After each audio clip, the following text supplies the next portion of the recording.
Probationary employees with the Bureau of Fiscal Service returned to work today if they chose to do so. However, this still comes with some level of uncertainty with the long-term status of their jobs. The probationary employees with the Bureau of Fiscal Service returned to their jobs after being let go in February.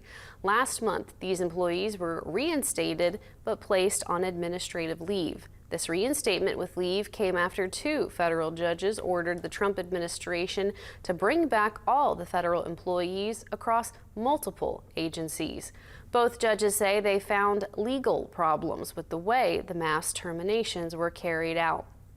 Eric Engel, Chief Steward for the National Treasury Employees Union, says without these federal court orders, these employees would not have been coming back.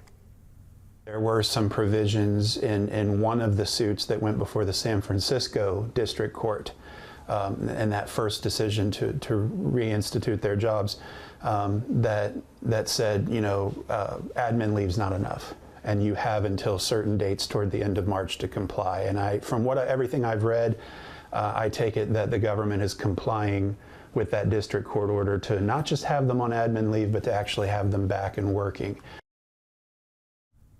Engel said there is still an appellate process playing out in the court decisions. This means it's uncertain how the results of the court decisions will end for these employees, and reduction in force or RIFs could also happen. But for now, the NTEU is thrilled these employees are back and working.